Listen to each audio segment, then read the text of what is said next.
Type in yes if you can see my screen. Please type in yes if you can see my screen.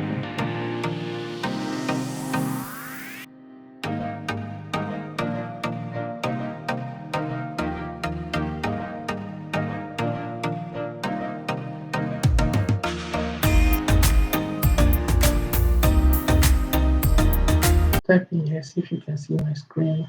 Okay, I'm sharing my screen. So, in today's presentation, we'll be talking about what you would need to know before graduating from college. So, most of the times, many people, when they are in college, I talk about myself too. When I was also in college, I did not know much and I was not very informed, partly because I did not also take the responsibility of getting to know much. And so I have gone through this process of lacking information and making poor decisions along the way. So I felt this is the best time for me to give back to the community by telling young professionals what they are supposed to know. And this is going to be a game changer for you. If you know, you make less mistakes. And if you make less mistakes, it means that you'll be able to pick up your career and accelerate it as much as you can. So okay, great. Ahmed is from Sana. Okay, thanks.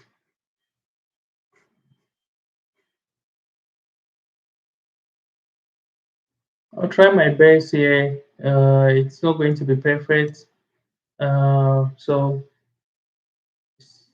first time doing YouTube live. I'm still learning the process, so don't worry. Just bear with me. Okay, so I'll tell you a bit about myself. Let me stop sharing and reshare it again because the screen. I'll tell you a bit about myself. So, my name is Shaib Ibrahim. I'm a senior electrical engineer and also a senior member of IEEE. I am a licensed professional engineer in the USA, specifically in the state of New Jersey. I am a certified project management professional. I have also certification in North American Board of Certified Energy Practitioners, PV installation professional. And the last certification I'll mention is Leadership in Energy and Environmental Design, Green Associates. So these are basic things about me. I have my bachelor's in electrical and electronics engineering and my master's in sustainable energy. Over the past decade, I have been working in the energy sector, specifically from distribution to thermal power generation, and then now in renewable energy. Currently, I work in projects in wind, wind farm, solar, and then battery energy storage across North America. In my ample time or my free time, I do volunteer to the IEEE, which is the Institute of Electrical and Electronics Engineers. I volunteer as a communication lead for the Young Professionals Climate and Sustainability Subcommittee. I also volunteer in IEEE standards. I recently joined some of the standard working group, and then SIGRE also. I am an active contributor in SIGRE. So this is fundamentally a few things about me, and yeah, I would love to hear from you. You can type if you're a student, if you're a professional, and which level you are. If you're a student, are you in level one or level two, level three, or you're in your final year? If you are also doing your master's or advanced studies, which level you are, kindly let me know. So let's make this more of interaction section. If you want to provide your comments, kindly subscribe so that you'll be able to write your comment and I'll respond as well. Okay, so Not to waste much time, uh, what you have to look ahead. If you are a student, are you prepared to face the world? Are you prepared to face the reality in the job market? So you need to know, you need to be well informed when you are a student or even in your early part of your career, and you have to know what to do, what not to do, and um, what are some of the things that are going to help you build your career successfully. So I am motivated to put this live session together because I want to talk to other people. I want to interact with you and then provide my personal experience, what has worked for me, and what I think has always worked for people. So it all begins from your mindset. If you are a student, you have the student mindset, but at the same time, you have to advance that student mindset to the workplace mindset. If you are planning of joining the workforce immediately you graduate. There are other students who always will think about continuing to have their masters or even a PhD after graduation. So in that case, you have some time based on your plan. You are not ready to work, but you're ready to enter the workplace or maybe a graduate school. Both are correct. It all depends on personal preferences. But if you are planning to graduate and then immediately go into the workplace, then you need to start framing your mindset and having a mindset that is prepared to face work. Okay, so let me know. Type in in the comment section. Let me know if you are ready. What is your plan? Are you planning of working after school, or you are planning of doing another studies after school? And then also, if you are an early professional with less than 5 years experience, uh, what is your vision? Okay, so I mentioned the biggest is your mindset, and you need to frame your mindset for the workplace. And it all starts with planning. You need to plan and write down everything that you would want to do in the next 2 to 5 years after school. For school, where do you want to work? Which city do you think, or even if you are in the US, like which state are you thinking of going? And I have used this method. It has worked for me. I remember when I was in college, I always told myself, and I wrote it down, that I am going to work in this particular city. I am going to work in this particular company, or I would want to work in the power generation. And everything I wrote down came to pass.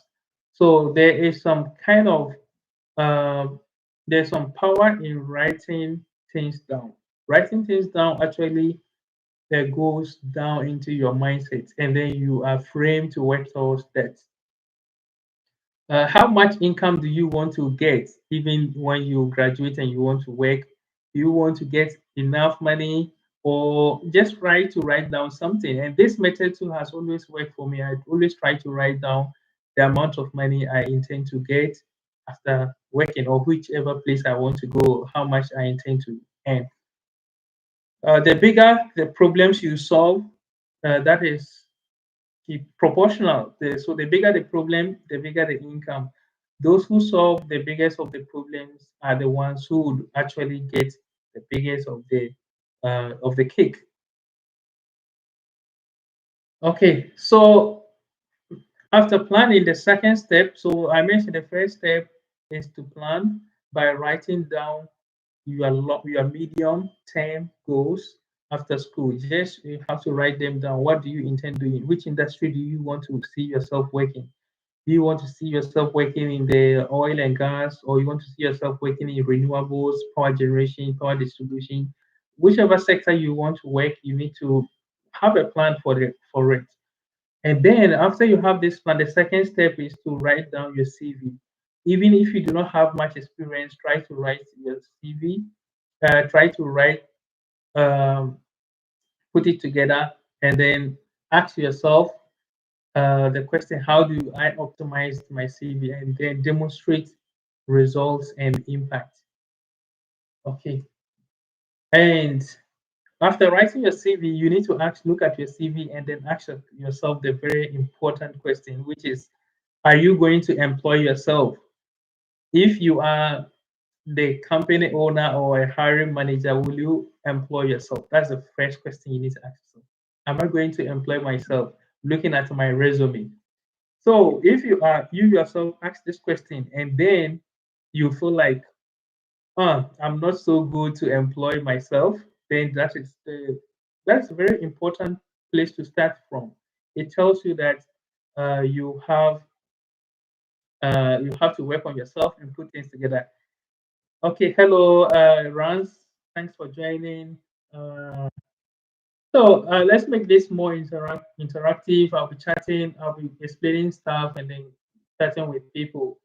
Okay, thanks, Rans, for joining. Okay, so let's keep going. Once I have about 10 people, I will share my screen and then show you. You can also read my slides, and then we'll keep on going. Share this live section, kindly comment and like it, and just keep driving forward. Okay, I'll come back to the questions. Nasarallah is asking about which branch of solar energy has high markets in in the world. Okay, so we'll come back. I'll give time for you to. I'll give time to answer all the questions. So the first point is planning. Second point is writing your resume, and then once you write your resume or your CV, you need to start asking yourself that, looking at this my CV, and if I am the hiring manager, will I hire myself? Will I hire this person that have a CV in front of me? That's a very important question to ask. And usually, if you are in college, you wouldn't have enough work experience, but you would want to take the advantage of long vacations to have internship. Try to have internship after your first year. You have like 2 or 3 months vacation, have an internship, and then second year have an internship, third year have an internship before you graduate. That will give you almost like 1 year of work experience, which you can actually document on your resume, and then which will also prepare you for workplace. Most of the times in the US here, if you do internship with companies, the likelihood of being retained or being hired after school is very, very high. And this really plays out for most people. So that is why it's important, even uh, where you do your internship, it's important. You can actually decide to move away from that. But if you intend to work, let's say in consulting, uh, renewable energy consulting, then you have to pick internship in renewable energy consulting. So that builds your foundation and give you some work experience in that space. The next point is what you have. Same point on the resume is what you got to offer. What you got to offer is the most important thing. Think about it like every person is a salesperson. Everybody is trying to sell something. So if you write your resume, you need to have the mindset of, this resume is my selling point. This is what, uh, if the hiring manager or the recruiter receive my resume or my CV, the CV communicates your skills, your all the abilities that you have, all the things that you can do on your resume. So your CV is your selling point, and so everybody is a salesperson. You are trying to sell yourself to the workplace, and so your CV has to communicate results. Your CV has to communicate you has to communicate as someone who sees problems and finds solutions to the problems. And then when you find solutions to the problem, what is the impact of that solution that you brought? Okay, Rance, you have a question. I need help with the technical part of electrical engineer. Okay, so let's keep on going now. Come back to answer the questions that you people have. The third point is after you write your resume, you need to review your CV or your resume. Get someone to review it. You are the one who wrote it, and you will not be the best person to review it. You must get somebody who is well experienced to review your CV, provide you some guidelines. And also, again, you need to focus on your impact. The fourth point is internship. I mentioned internship earlier on when I was talking about the first point. So, the first and second point. So, you need to get an internship. Use that opportunity to learn as much as you can, and then ask questions as much as you can because uh, when you are young and you start working, every question that you ask, even if you have a lot of experience, there's no bad question. Every question is important and welcome. So ask much a lot of questions. Be curious. You need to demonstrate high level of curiosity. Why things are done this way, and then you need to participate and be seen. Focus on solving problems. Identify them wherever you are doing your internship. What are some of the immediate problems that you can identify in the organization, and then how will you contribute in solving those problems or challenges that you have identified. And once you identify those, try to document everything and then select. If you cannot solve all the problems, obviously you can't solve all the problems. So document the problems you have identified, and then using your skills and abilities, what you have learned in school, uh, which of the problems can you solve? Okay, so uh, the fifth point is after you have identified the problems, you need to also think about solutions. So, uh, how did you help in solving these problems that you have identified? That's very important. Okay, so try to write down the solutions as well. And the sixth point is rewrite your CV again. So we talk about first point, which is planning. Second point, which is writing your resume, and the third point is getting somebody to review or getting somebody to review your CV for you because you wrote it. And you will not be the best person to review it. And then get an internship. Use this internship to gain some work experience, identify some problems, and then propose some solutions and how solutions to those problems. Now, after this whole period, you would have gained some experience or some skills. Now you have to go back to your resume, which is the second point, and rewrite your CV again. Rewrite your CV again based on the work experience you have gotten or the exposure you have gotten from the internship. And once you have uh, you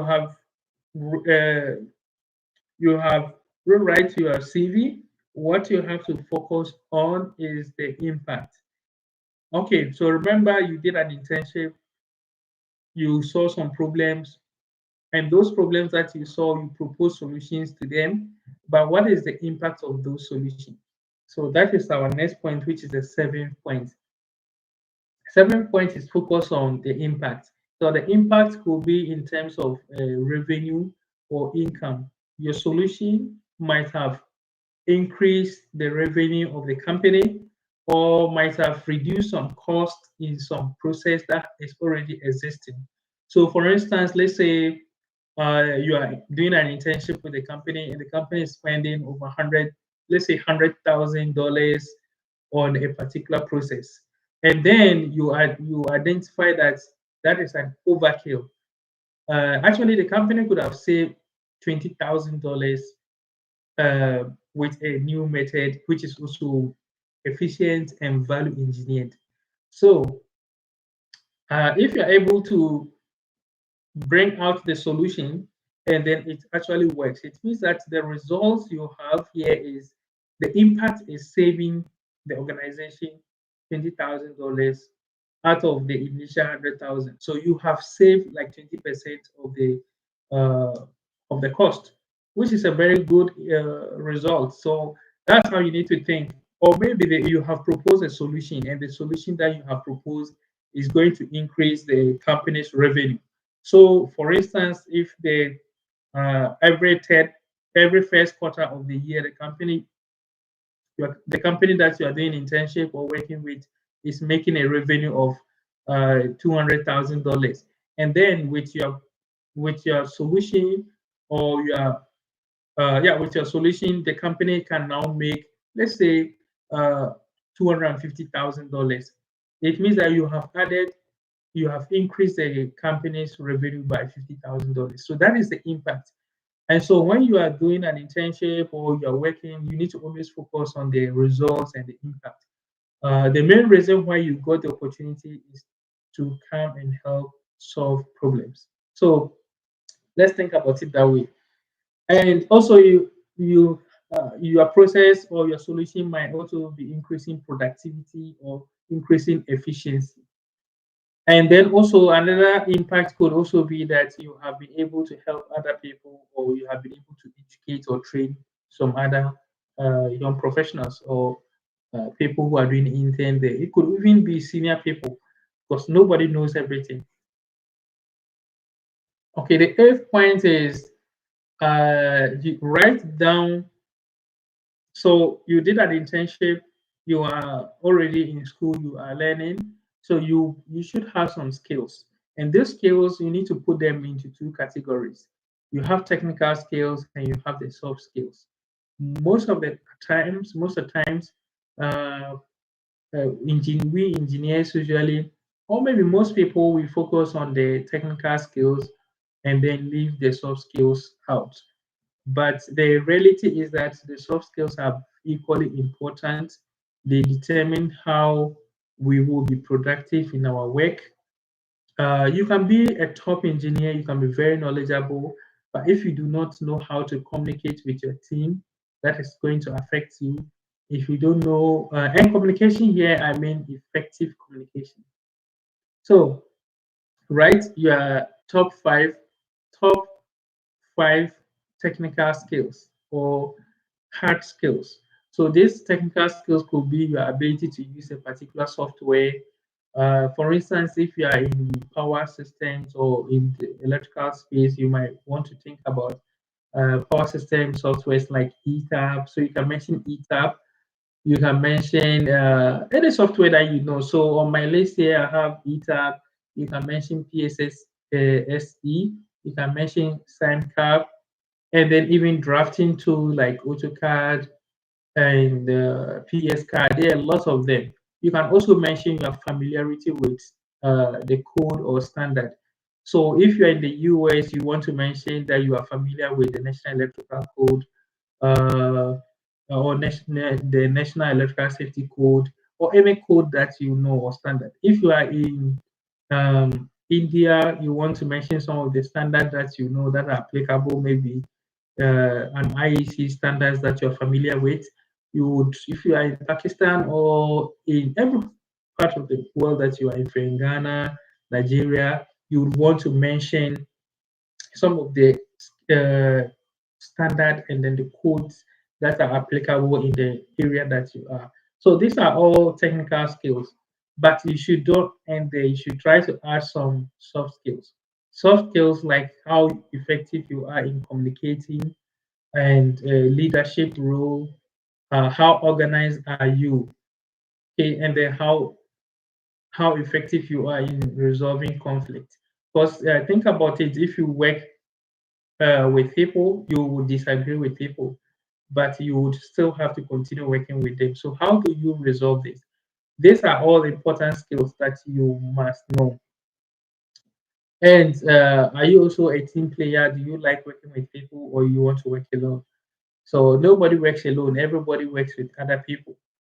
Uh, Even if you, for instance, if you take the like a football team, one person can be the best player, but if you put the best player to play against the opponent with the whole team, definitely the best player is going to lose. So it's a teamwork. You must be a team player to be able to fit in the workplace. Okay, the ninth point is we talk about companies. So you need to be able to document, write down the top five companies that you would want to see yourself working there. Write their names down and then try to research about the companies, what they do. So, for instance, if you want to work in a company, let's say if you are in the US or you are in India or in Ghana from or Nigeria, there are companies around. You have to search and know the company that you would want to work with. Try to know the work they do and see how you will be able to fit in. And so I have a rule of the top five, right? Top five. Most people and myself, I made such mistakes when I was finishing school in the US. I was always applying to companies, and uh, there's a time I look at my diary and I have crossed over 200 applications. Every company I apply, I write the name of the company and the dates I actually applied. But this is very, very ineffective. Just seeing a job advertisement and applying will not give you the solution. You cannot rewrite 200 CVs. So if you're applying to companies, let's say 200 of them, and each one of them, the job description is different. Does it make sense to actually rewrite your CV in 200 forms? That does not make sense. It's very ineffective. So the top five places you would want to work, you'll be able to recreate your CV in five forms, and then you just make your target. Okay, so that's the ninth point. Know the companies you want to work with, write their names, know what they are doing, try to understand which positions will fit, will be a good fit for you. And then once you get this right, you need to also go to the tenth stage, which is you need to network with other people. Try to network with people in the industry. And when I talk about network, yeah, you can network with people on professional platforms like LinkedIn. And when you network with people, the advice is don't usually start asking them for job offers or opportunities. Try to show interest in what the person does. Try to understand them because everybody has something going on, and people want to connect with people, and people want to have good connections. So when you connect with people in terms of networking, and you have a plan of asking the person for a support or maybe referral, don't do it outright. Wait a bit, try to chat with the person, try to show interest in what the person does or he or she does, and then after that you will be able to ask for any help. Okay, so somebody joining from Ghana, Obed Jesse is saying, I'm joining live from Ghana, a student from University of Mines and Technology, Takwa, Ghana.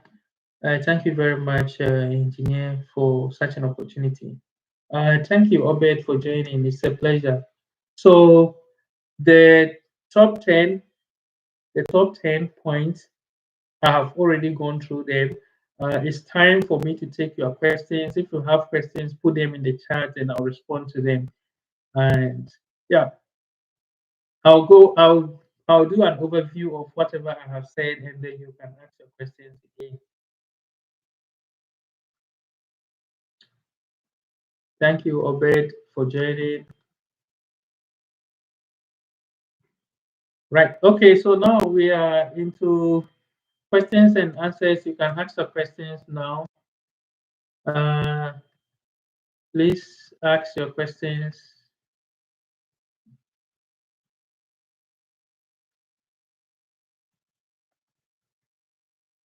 Okay.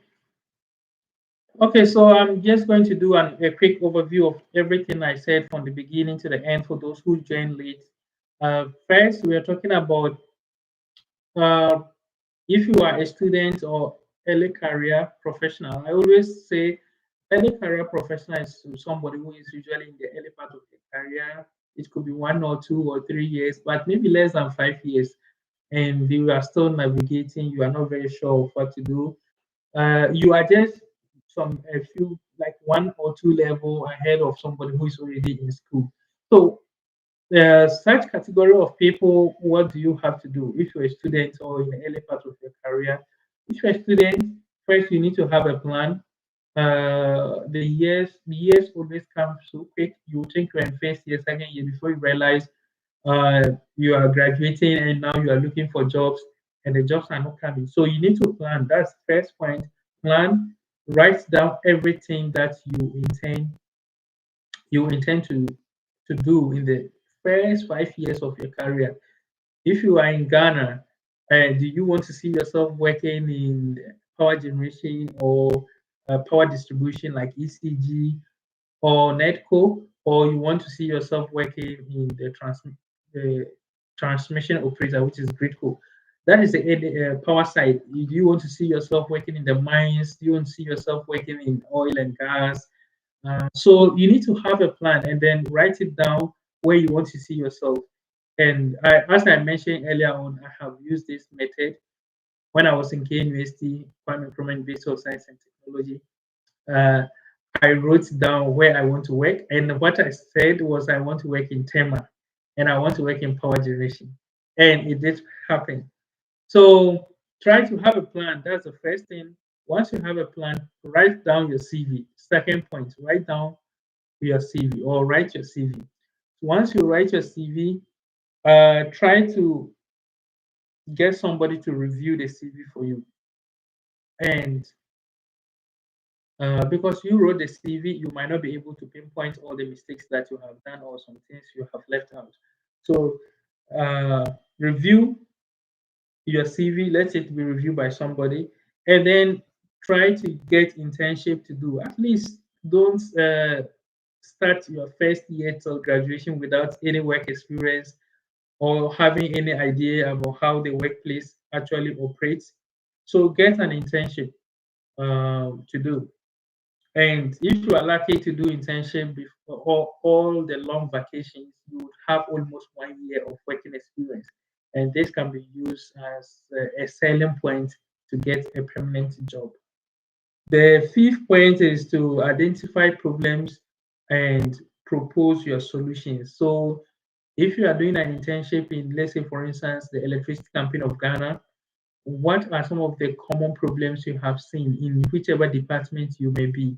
Try to write the problems down. Think about how you can personally solve them, and ask for help if you need help to actually um, to actually provide the solution. And you always have senior engineers and other people who are always open to help.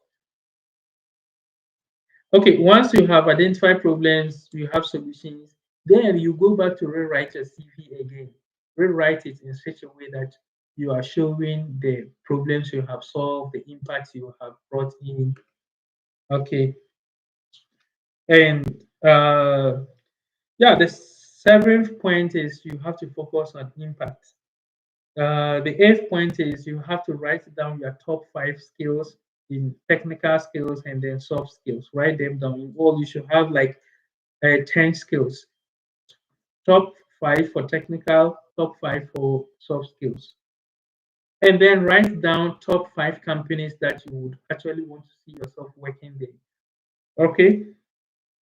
And then the last point is to networking with people in the industry. So these are my top 10 uh, points for anyone who is a young professional or a student. What you should do in order to be able to transition from wherever you are into the industry. Okay, so I would now go to the question section. If you have questions, Rance is asking, do you recommend chartered engineer? So, okay, I currently live in the US. In the US, we don't have We don't usually use chartered engineer, as far as I know. What we have in the US is a licensed professional engineer, which is very great. It's very rewarding to have it. I'm a licensed professional engineer in the state of New Jersey. So if it is something similar, it is important. I recommend you to have a chartered engineer if engineering license or certification if you have started your career. So that's a good question. Thank you, Rose. Okay. Okay, I think let me go to the top of the comment and see if there's any additional question. I'll pick the question. And if there's no question, I would just bring my discussion to an end. And again, this is my first time doing YouTube live, so it's a learning process for me, and I'll continue to provide whatever I have to the community through YouTube. Okay.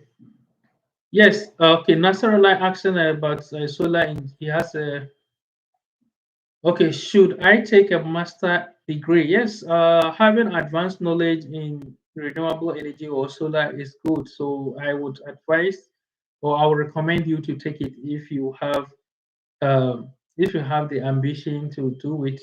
Enough knowledge is always good. So I recommend that you do masters in that. And okay, let's see. Um, Looking at other questions. Okay, Rance asked a question. Rance, you are talking about I need help with technical parts for electrical engineer. Can you clarify that? Can you write it again?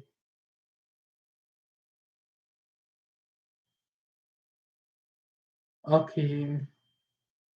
So Rance is saying that we get can we I think you want to write, can we get a PDF of your recommendation today?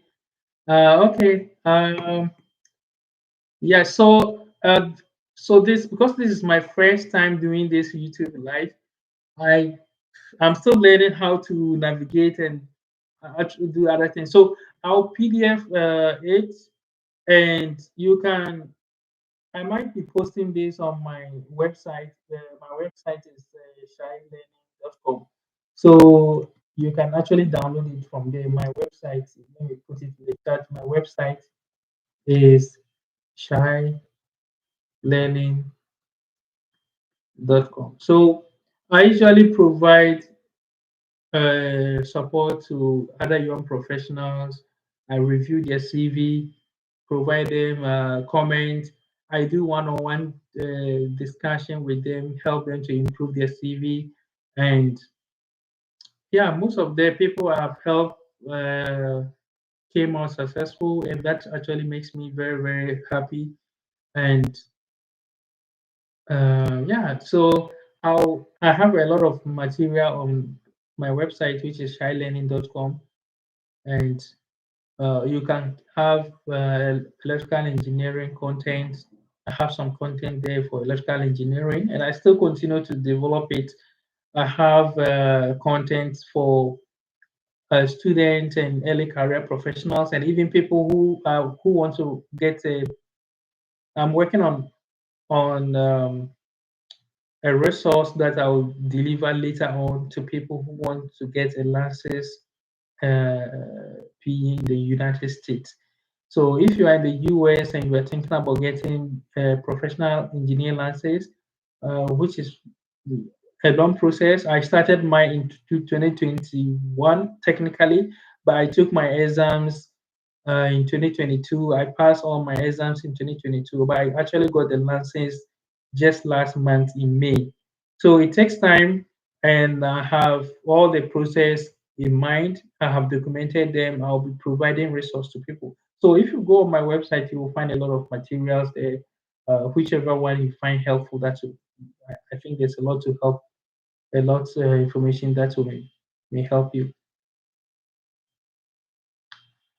Okay, and then runs is obvious examples of CV. So if this today I haven't discussed any CV, later on I'll be showing you some of the CVs I have reviewed. Obviously, I'm not going to disclose any person's name. All the people I reviewed their CV. I'll just pick a sample of CV to discuss some of the things you have to identify. Some of them are very good, and yeah, then we'll just see how we can help. Rance is also saying that it is much easier to get a job with specialized. Is it much easier to get a job with specialized in design? So design and electrical engineering. So yeah, electrical engineering is very broad. There are a lot of opportunities for electrical engineering. You can go into consulting, designing, uh, doing drafting work, like doing designing with AutoCAD and even designing with power system tools. So you can also become a power engineer. There's a lot for engineers. So yeah, um, in terms of how easier it is, it depends. It depends on the country you are. It also depends on the location. So if you are in the US, it may be different than if you are in India or Ghana. So yeah, I'm from Ghana, but I live in the US now. And when I was in Ghana, I know how difficult sometimes it is to get a job. So it's one of the reasons why I'm emphasizing on how you have to plan. You have to plan ahead and don't wait till you get to final year before you start looking for opportunities. That's going to be hard. I know people who graduated with electrical engineering and had difficulty finding jobs, and it's not easy. So let's get well informed. You need to be well informed. Don't leave anything for chance or luck. There's luck there, but you don't want to put yourself in the category of luck without planning. So that's a very good question, Rance. I appreciate that. That's a very good question. It's not much easier, right?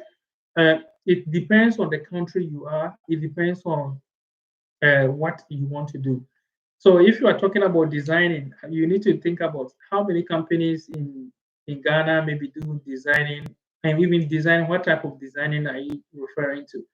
Are you referring to designing in power or in the energy or in automation or even doing designing in the mining sector? It depends on the sector too.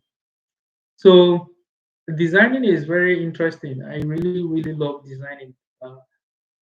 But in terms of how easier it is, I would say it depends on where you are. Okay, I think this is very getting very interesting. Thank you so much for asking all the questions. I really appreciate this section, and I hope that this session has been very great for you people. So if you have any additional question, you can ask. If you don't have any question, uh, try to get connected on LinkedIn. You can also subscribe to this my YouTube page where I'll be coming out with other stuff that will be very helpful to everyone. Okay, so I could not share my screen today, but I promise to share my screen next time. I'll be able to share my screen so you can see my slides and the points I have raised. But as I mentioned, uh, kindly check shylearning.com where I would later on upload this document and then you can have access to it. Okay, I think that's all. Let me say I appreciate everybody. I appreciate everyone who joined today.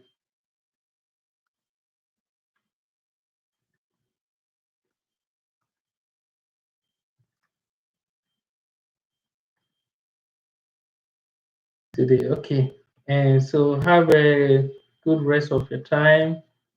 And in case you have questions later on, you can send that to me through the chat, or you can send that to me through LinkedIn. I'm more active on LinkedIn, or you can also send me a message on my website. So there are several ways to get in touch with me. Uh, so don't miss out.